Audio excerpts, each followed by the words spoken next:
নূরি মহব্বত পর্ব চতুর্থ। তাবাসসুম তাজরি। আহিলের অতীত। আননোন নম্বরের ঘটনার পর আহিল মেনেই নিয়েছিল ওইটা একটা রং নম্বর। ভুল করে নওমির কাছে চলে এসেছে, এই নিয়ে আর মাথা ঘামায়নি সে।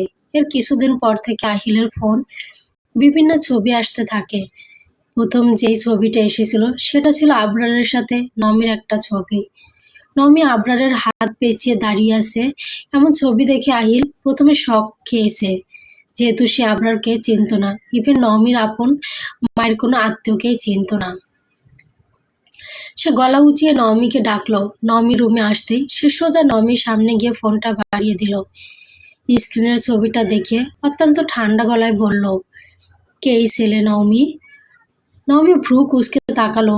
আজলানের কণ্ঠের অবিশ্বাস আর জেরা করার ভঙ্গিটা তার আত্মসম্মানে কি লাগলো। সে দাঁতে দাঁত চেপে বলল, ও আমার মায়ের দিকের কাজিন, আবরার ভাইয়া, যাকে আমি নিজের আপন ভাইয়ের মতো দেখি।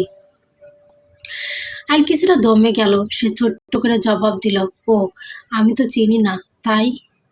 আহিলার কথা শেষ না দিয়ে নমি বলে উঠল, চিনেন না তাই নাকি?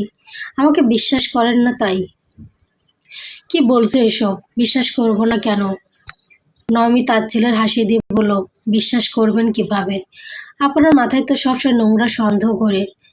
আপনি একটা আস্ত সন্দেহ বাতিকগ্রস্ত মানুষ। সবসময় মনে মনে শুধু খুঁজছেন যে কিভাবে আমাকে দোষী প্রমাণ করা যায়। একটা সাধারণ বিষয় নিয়ে আপনি যেভাবে তিলকে তাল করছেন, তাতে আপনার সাথে থাকাটা এখন আমার জন্য দম বন্ধকর হয়ে উঠছে। নমি, রাগ দেখাবেন না। শুধু আপনার রাগ আছে, আমার নেই। যা খুশি আপনি বলতে পারেন, আর আমি চুপচাপ মেনে নেব? কখনোই না। আপনার এই সন্দেহের জন্য আমার জীবনটা নষ্ট হয়ে যাচ্ছে জাস্ট। সেদিন কোনো এক কলের কথা বললেন, কই? আমি যখন আপনার সামনে কল ব্যাক দিলাম তখন তো নম্বর অফ দেখালো। তাহলে আপনাকেই কল দিয়ে এসব বলে বুঝি? এই যে ছবিটা আপনার ভাইয়ের সাথে আমার কখনকার ছবি, আপনি ঘেঁটে খুঁজে বের করে এনেছেন। কেন এনেছেন? আমাকে দোষী বানানোর জন্য? কি পাচ্ছেন এসব করে? আমার না আর সহ্য হচ্ছে না, বিশ্বাস করেন। নমিকে প্রথমবার এত চিৎকার করতে শুনল আহিল। স্তব্ধ হয়ে দাঁড়িয়ে রইল সে। শান্ত বলার চেষ্টা করলো, নমি, আমি কেন এসব খুঁজে বের করতে যাব? আমার ফোনে একটা আননোন নম্বর থেকে এই ছবিটা পাঠানো হয়েছে। আমি জাস্ট জানতে চেয়েছিলাম লোকটাকে। এখানে দোষী বানানোর কি আছে? নমি ব্যঙ্গাত্মক এক চিলতে হাসি ফুটিয়ে বলল, পাঠানো হয়েছে? কে পাঠাবে? কোনো ভূত এসে আপনার ফোনে আমার আর আপনার ভাইয়ের ছবি দিয়ে যাবে? এসব আপনার মন করা গল্প আহিল। আপনার মেয়ের ইগো অনেক বেশি, তাই আপনি এসব বানাচ্ছেন। আহিল অনেকক্ষণ যাবৎ নিজেকে শান্ত রাখার চেষ্টা করছিল, কিন্তু নওমির একের পর এক চিৎকার আর অবাধ্য উত্তর ওর মেজাজ বিগড়ে দিতে লাগলো। নওমি, মুখ সামলে কথা বলো। আমি তোমাকে খুব ভদ্রভাবে জিজ্ঞেস করেছিলাম, আর যে ছবিটার কথা বলছো সেখানে তুমি ওর হাত জড়িয়ে ধরে দাঁড়িয়ে আছো।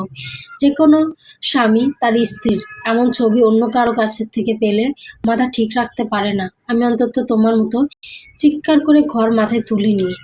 তুলকালাম কাণ্ড বাঁধিয়ে বসেছে দুজন। দুজনের এই ঝগড়া আর জেদের টালবাহানায় আসল সত্যটা সেদিনও ঢাকা পড়ে রইল, আর তাদের সাজানো সংসারটার সুতো আর একটু ছিঁড়ে গেল।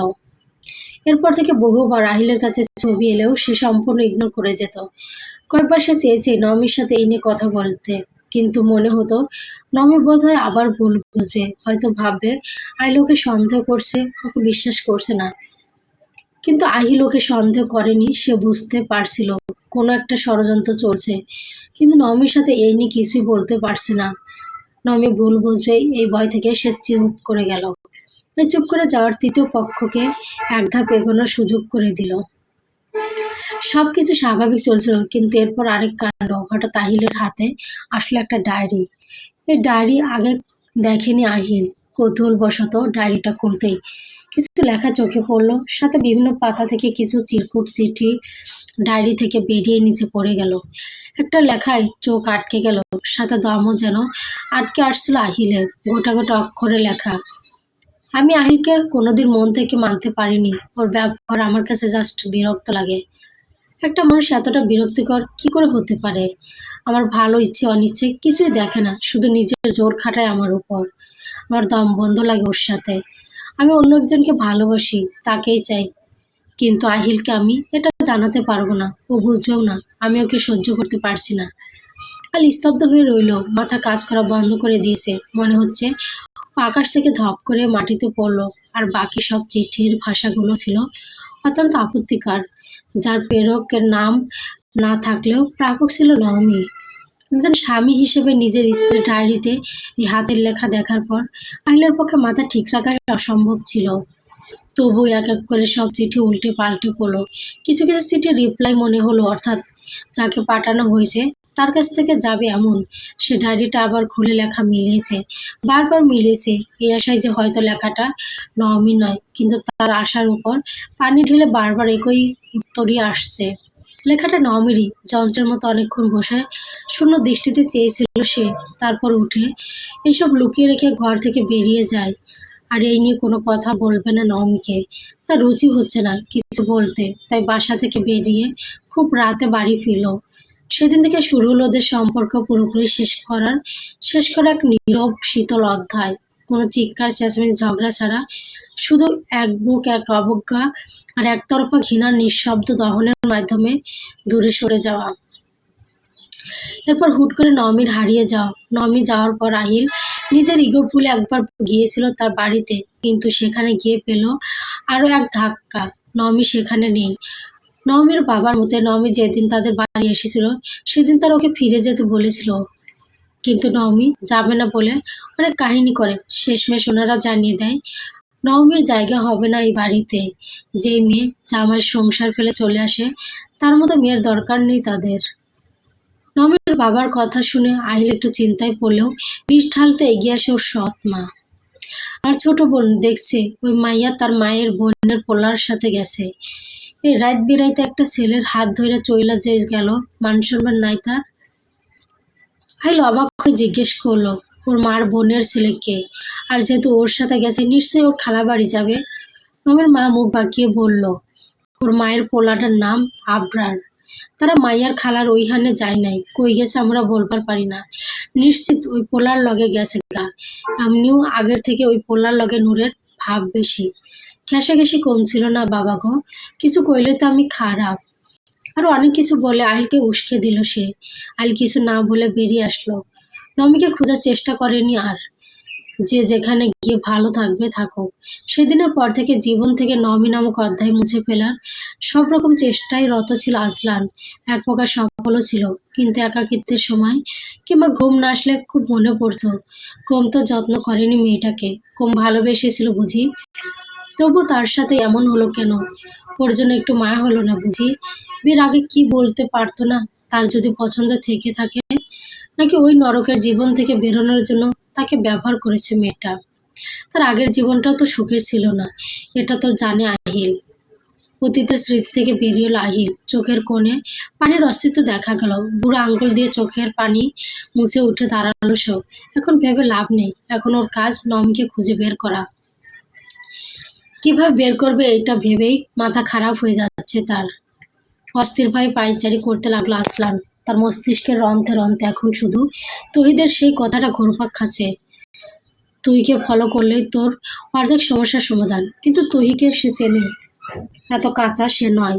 সে যখন বলেছে তখন আজলানের নওমির কাছে যাওয়ার মাঝে বাধা হয়ে দাঁড়াবেই। হঠাৎ সে দৌড়ে গিয়ে কাবার্ড খুললো, অনেকক্ষণ খুঁজে একটা শার্ট বের করে সে তার পকেট চেক করলো। ইস, কাগজটার করুণ দশা হয়েছে। এই অবস্থা দেখে আজলান নিজের কপাল চাপড়ালো। শিট, স্লিপটা এভাবে রেখে দিয়েছি।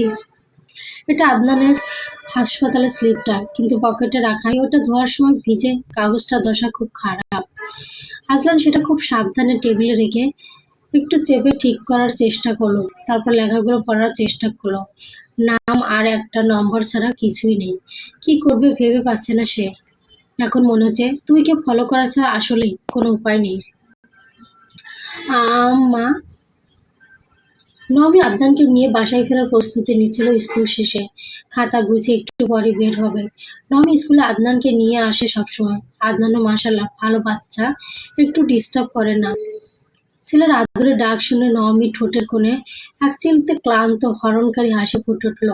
ডায়েরি আর কলমটা ব্যাগে রেখে আদনানকে কোলে তুলে নিল। আদনান মায়ের গলার সাথে নিজের কচি দু হাত পেঁচিয়ে ধরে কাঁধে মাথা রাখলো। নবমী আদনানের দিকে তাকিয়ে বলল, বলো আপু। আদনান দুই হাত একসাথে করে মুখের কাছে নিয়ে বলল, সত্যি বাবা? নবমী হেসে বলল, হ্যাঁ, এখন আমরা বাসায় যাব। তারপর আম্মু তোমাকে মজাদার সবজি রান্না করে খাওয়াবে, কেমন? আদনান বুঝলো কিনা কে জানে, ফিস ফিস করে হেসে উঠল। নবমী হেসে ওকে নিয়ে টিচার্স রুম থেকে বেরিয়ে গেল। অর্ধেক যেতেই আদনান আবার মায়ের কোল থেকে মাথা তুলে গোল গোল চোখ করে তাকালো। তার ছোট্ট কপালে কৌতূহলের ভাঁজ। সাধারণত বলে বলল, তুই? আদনানের মুখে এই নামটা শুনলে নবমীর খুব হাসি পায়। অদ্ভুত হলেও খুব কিউট লাগে। সে হেসে আদনানের গালে ঠোঁট দাবিয়ে বলল, ওরে আমার বাচ্চা, তুমি খালামণিকে কি ডাকো এটা? হুঁ। মায়ের হাসি শুনে আদনানও খিলখিল করে হেসে উঠল। মার কোল ঘেঁষে মুখটা লুকিয়ে নিয়ে নিল আবারও। নবমী ওর পিঠে হাত বুলিয়ে হাসলো। আদনান তুইকে তুই বলে ডাকে, সেটা খুব আদুরে ডাক।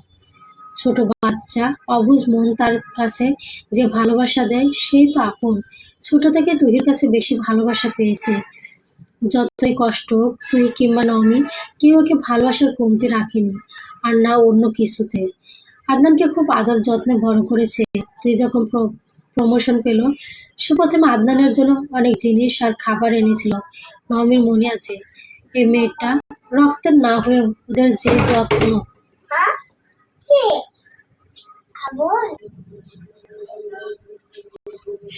এই মেয়েটা রক্তের না হয়েও ওদের যে যত্ন করেছে কেউ করেনি, তাই বোধহয় আদনান ওকে বেশি ভালোবাসে।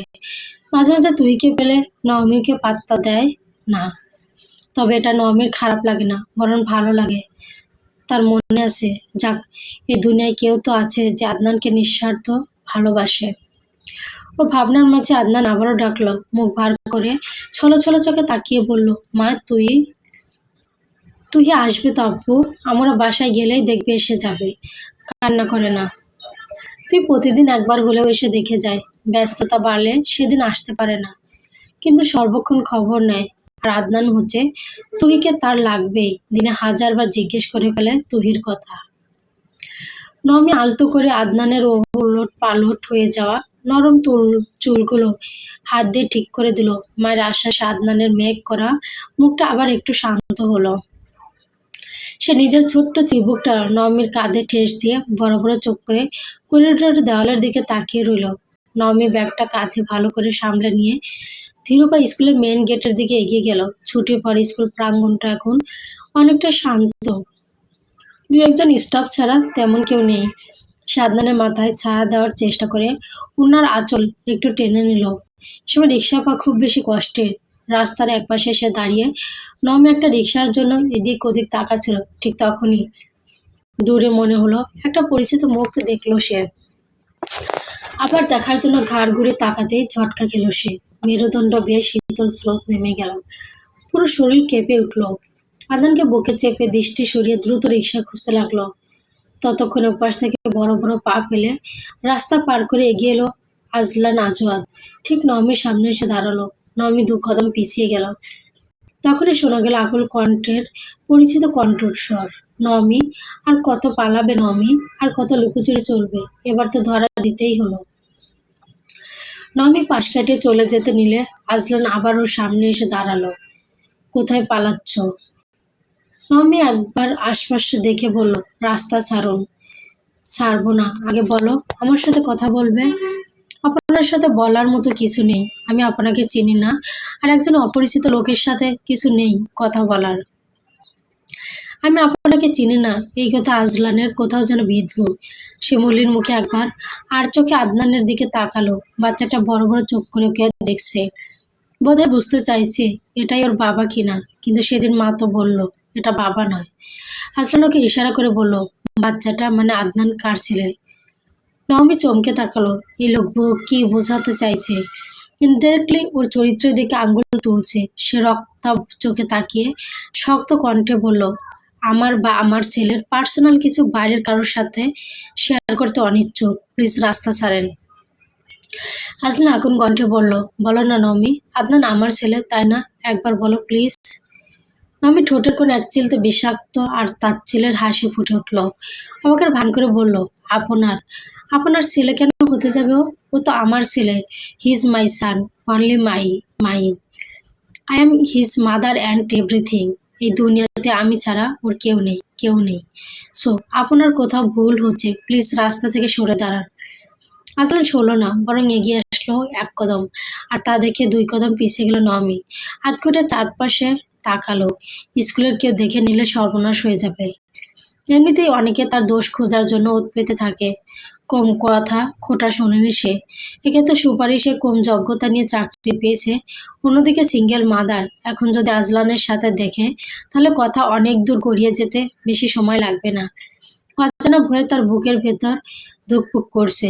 প্লিজ আমাদের থেকে দূরে থাকুন। কেন থাকবো? তুমি আমার জবাব দাও আগে। এবার রাগ দেখে বলে উঠল নমি, একজন ডক্টর হয়ে রাস্তায় একটা মেয়েকে একা পেয়ে হ্যারাস করতে আপনার লজ্জা লাগছে না? ভদ্রঘরের ছেলে হলে কখনো মাঝ রাস্তায় দাঁড়িয়ে এভাবে একটা বাচ্চা সহ মেয়ের রাস্তা আটকে দাঁড়াতেন না। নমির চোখ দুটো লাল হয়ে আসছে। আজলান অবাক কণ্ঠে বলল, নমি, আমি তো হ্যারাস করছি, আমি তো হ্যারাস নয় তো কি? এবার মাঝ রাস্তায় জেরা করছেন কেন? আপনি আমাকে চিনেন না, আমি আপনাকে চিনি। হ্যাঁ, আমাদের কোনো সম্পর্ক নেই, তাহলে এটাকে কি হ্যারাস বলে না? আজলান কিছু বলতে যাবে, তখনই দেখলো নমি আর চোখে অন্যদিকে তাকাচ্ছে। সে সেদিকে অনুসরণ করে তাকাতে দেখছে স্টাফ মাত্রই বের হচ্ছে। নমির বুকের ভেতর ধরফরানি তখন চরমে। সে জানে এই শহরে একজন সিঙ্গেল মাদার হিসেবে মাথা উঁচু করে বেঁচে থাকাটা কতটা কঠিন। তার উপর কম যোগ্যতা আর সুপারিশের খোঁটা তো প্রতিদিনের চায়ের কাপে ঝড় তোলে।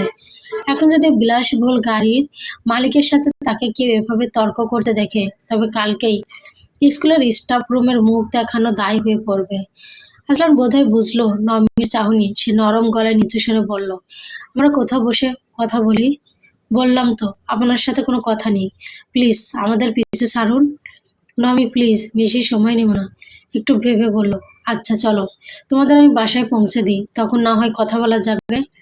নমি কঠোর চোখে তাকালো, হিসেসে বলল, আমি নূরজাহান নমি, আপনার দয়া নিব না। আমি আমার ছেলেকে নিয়ে খুব ভালোভাবে পৌঁছে যেতে পারবো। কোনো রকম আলগা দরদের দরকার নেই আমাদের। বলে হনহনিয়ে আজলান থেকে কিছুটা দূরে চলে গেল। একটা রিক্সা পেতেই সেখানে উঠে হাফ ছেড়ে বাঁচলো। স্কুলের দিকে একবার চোখ বুলালো, না, কেউ খেয়াল করেনি ওদের। সে আদনানকে শক্ত করে নিজের বুকের সাথে জড়িয়ে ধরলো। এতক্ষণ আজলানের সামনে সে শক্ত পাথরের মতো নমি দাঁড়িয়েছিল। রিক্সাটা একটু দূরত্বে আসতেই তার সেই বাঁধ ভেঙে গেল। হুডের আড়ালে নিজের মুখটা লুকিয়ে সে নীরবে ফুঁপিয়ে কেঁদে উঠল। চোখের পানিতে নিকাব ভিজে যাচ্ছে, কিন্তু নমি কিছুতেই নিজেকে সামলাতে পারছে না।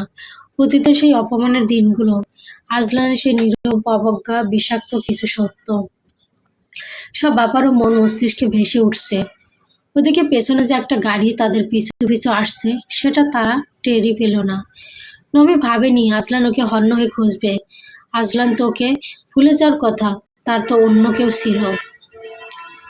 আজলান গাড়ি নিয়ে নমি রিক্সাকে ফলো করতে করতে ওর বাসা অবধি আসলো।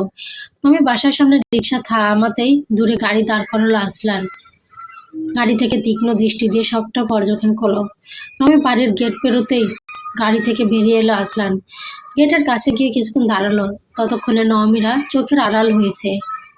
আজলান আশপাশ দেখে একটু এগিয়ে দেখলো দারোয়ান বসে আছে। ওকে দেখে দাঁড়িয়ে বলল, কাকে চাইতেছেন?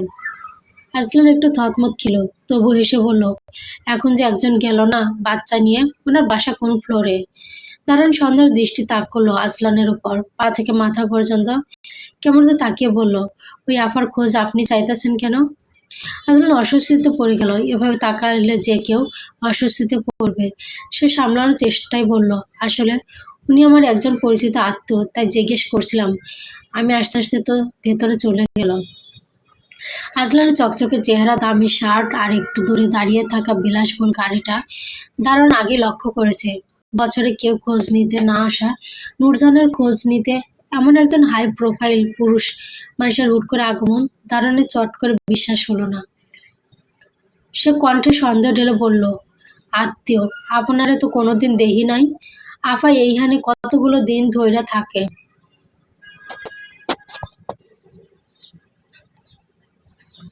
ওনার এক বান্ধবী ছাড়া আর কাউরে তো আসতে দেখি না। আপনি এখন ওনার খোঁজ দিয়ে কি করবেন?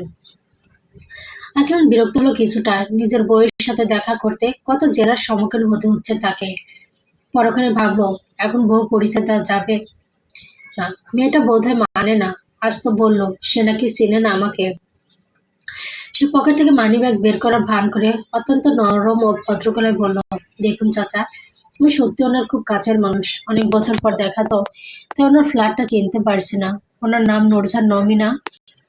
আমি এখন যাব না, জাস্ট জিজ্ঞেস করে চলে যাব। নমির পুরো নামটা আজলানের মুখে শুনে দারোয়ানের সন্দেহ কিছুটা কমলো বটে, কিন্তু সে পুরোপুরি গলল না। আজলান সেটা বুঝতে পারলো। সে আবারও বলল, দেখুন, আমি মিথ্যে বলছি না। আমি একজন ডক্টর। ওনার ছেলে আদনান অসুস্থ থাকাকালীন আমার কাছে গিয়েছিল। আমি জাস্ট ওর কথা জানার জন্য। দারুণ বোধহয় করলো। সে জবাবে বলল, আদনান বাবা এখন সুস্থ। ওরা 3 তলার 2 নম্বর ঘরটায় থাকে, কিন্তু আমি ওনার অনুমতি ছাড়া কোনো বাইরের মানুষকে ওনার ঘরে যাইতে দিতে পারুম না। আফা একা একটা বাচ্চা লয়ে থাকে। কত মানুষে কত কথা কয় আটা, কিন্তু মানুষের মুখ তো আর বন্ধ করন যায় না। আপনি অন্যদিন আইসেন, আর আফারে যেহেতু চিনেন তাই ফোন করে আইসেন। মাফ করবেন, আমি যাইতে দিতে পারুম না। আজলান হেসে বলল, আমি যাব না আজ, অন্য একদিন আমি জানিয়ে আসবো। আমি আজকে খবর নিতে এলাম। ধন্যবাদ চাচা। দারোয়ান হাতে কিছু টাকা গুঁজে দেয়, একবার উপর দিকে তাকিয়ে নিজের গাড়ির কাছে চলে এলো। বুকের উপর থেকে একটা পাথর নেমে গেল। অ্যাটলিস্ট নমের বাসা তো খুঁজে পাওয়া গেল। সে এবার বাসায় যাওয়ার প্রস্তুতি নিল। সে নমের খোঁজ পেতে গত 3 দিন নাওয়া খাওয়া এক করে ফেলেছে। প্রথমে তুহিকে ফলো করার চিন্তাই ছিল, কিন্তু প্রথম দিন ফলো করতে গিয়ে দেখলো তুই নমের বাসায় গেল না, উল্টো ওর এক বান্ধবীর বাসায় গেল। দ্বিতীয় দিন ভাবলো অন্য উপায়, আর সেই মোতাবেক খুঁজে বের করলো আবরারকে। প্রথমে সে আবরারের ফেসবুক আইডি খুঁজে বের করলো। ও ঘাটাঘাটি করেও কিছু পেল না। হতাশ হয়ে আজলান মনে করার চেষ্টা করলো, নওমির সাথে বিয়ের পর যখন ওদের সম্পর্ক ভালো ছিল, তখন নওমি টুকটাক গল্প করার সময় তার খালার বাড়ির কথা বা কিছু বলেছিল। আজলান আবসা মনে পড়লো, নওমি একবার বলেছিল যখন প্রথম আবরারের ছবি নিয়ে ঝামেলা হয়, তখন আবরার ফার্মেসিতে পড়াশোনা করে বা মেডিকেল সেক্টরে যুক্ত, এমন কিছু বলেছিল। পরে সে আবার ফেসবুকে আবরারের আইডি চেক দিল, যেখানে লেখা ছিল তাদের আশেপাশেরই একটা মেডিকেলের নাম, যেখানে সে পড়াশোনা করেছে। আজলান নিজে একজন ডক্টর হয়, মেডিকেল এবং এই লাইনের সিনিয়র জুনিয়র সার্কেলের সাথে তার যোগাযোগ বেশ শক্ত। সে আর দেরি না করে ড্রাগ অ্যান্ড ফার্মেসি বিভাগের এক পরিচিত জুনিয়র ছোট ভাইকে ফোন দিল। তাকে আবরারের নাম আবরারুল মুক্তাদির আর ওর আনুমানিক একটা আইডিয়া দিয়ে বলল ও যেখান থেকে পাশ করেছে সেটা বলে দিল। তারপর বলল, এই ছেলেটা এখন কোন এরিয়ায় বা কোন ডায়াগনস্টিক সেন্টারের সাথে যুক্ত আছে তার একটা খোঁজ এনে দিতে। মেডিকেল লাইনের নেটওয়ার্ক খুব ছোট হয়। মাত্র কয়েক ঘন্টার মধ্যে সে জুনিয়র আজলানকে খবর দিল, আপনার এখন ধানমন্ডি 2 নম্বর রোডের মোড়ে একটা বড় কর্পোরেট ফার্মেসি এবং ল্যাবরেটরি চেইনের ম্যানেজার হিসেবে দায়িত্বরত আছে। কিন্তু সে কনফার্ম না এই আবরার ওই আবরার কিনা। ঠিকানা পেয়ে আজলান আর দেরি করলো না। সে কনফার্ম না হলেও মন বলছিল কিছু একটা পাবে সে ওখানে। সে পরদিন সকালেই সেখানে পৌঁছে গেল। আপনার প্রথমে আজলানকে খেয়াল করেনি, ভেবেছে কোনো পেশেন্ট। সে তার কাজ করতে করতেই ওকে জিজ্ঞেস করলো, জি বলুন। আজলান এক পলক আবরারের দিকে তাকালো। ছবির সেই ছেলেটার চেয়ে এখনকার আবরার কিছুটা পরিণত, চোখে মুখে দায়িত্বের ছাপ স্পষ্ট। সে গলা খাকারি দিয়ে গম্ভীর কণ্ঠে বলল, আমি ডক্টর আজলান আজাদ। তোমার সাথে আমার কিছু দরকার আছে। আবরার প্রথমে না বুঝে ভ্রু কুঁচকে তাকালো। আজলানকে দেখে আর নামটা মাথায় খেলে যেতেই সে চমকে দাঁড়িয়ে গেল। মুহূর্তেই চোখের দিকে তাকাতেই আবরারের জল শক্ত হয়ে এলো। তার চোখের মনি দুটো রাগে আর ঘৃণায় ছোট্ট হয়ে এলো। চোখ মুখ কুঁচকে বলল, এখানে কেন আপনি? কি দরকার আপনার আমার সাথে? আমরা একটু বসে কথা বলি। বেশি সময় না, অনলি 10 মিনিটস। সময় নষ্ট হবে না, প্লিজ চলো আবরার।